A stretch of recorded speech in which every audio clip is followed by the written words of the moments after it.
আসসালামু আলাইকুম ওয়া রাহমাতুল্লাহি ওয়া বারাকাতুহু। ইন্নাল হামদুলিল্লাহ আলহামদুলিল্লাহি ওয়াহদাহু ওয়াসসালাতু ওয়াসসালামু আলা মান লা নাবিয়্যা বা'দাহু আম্মা বা'দ। আমি এখন অবস্থান করছি জামিয়া উম্মুল মুমিনিন আল মসজিদ আয়েশা রাদিয়াল্লাহু তাআলা আনহাতে।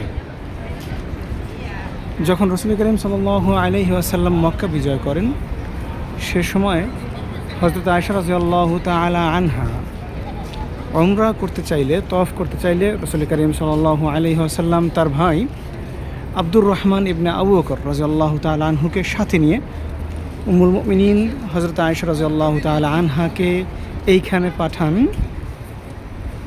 ইহরাম পরিধানের জন্য, তথা মক্কাবাসীদের জন্য এটা হলো মিকাত। মক্কার মধ্যে অবস্থানরত যত হাজি রয়েছেন, যদি তারা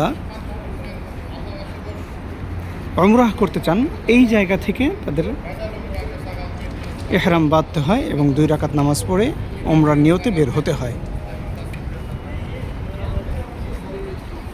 মসজিদটি অনেক বড়। সর্বপ্রথম এই মসজিদটি নির্মাণ হয়েছিল, অর্থাৎ পুনর্নির্মাণ হয়েছিল আব্বাসীয় খেলাফত সময় 800 শতাব্দীর ভিতরে, এবং পরবর্তীতে বাদশাহ ফাহাদ বিন আব্দুল আজিজ তিনি এটাকে তার আমলে রেনোভেট করেন এবং প্রায় 100 মিলিয়ন তদানীন্তন 100 মিলিয়ন রিয়াল বরাদ্দ করে এই মসজিদের কাজ সমাপ্ত করেন। মসজিদটি অনেক বড়,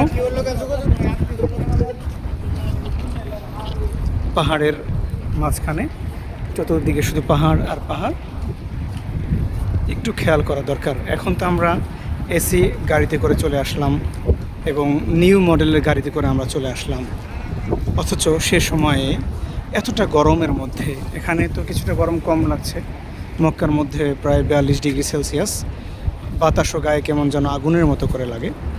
তো সেই সময়ে এই পাহাড়ের মধ্য দিয়ে কিভাবে তারা কষ্ট করে এখানে এসেছেন আল্লাহ তাআলার জন্য, আবার এখান থেকে ইহরাম বেঁধে এই গরমের মধ্যে পথ পাড়ি দিয়ে তারা মক্কায় পৌঁছেছেন।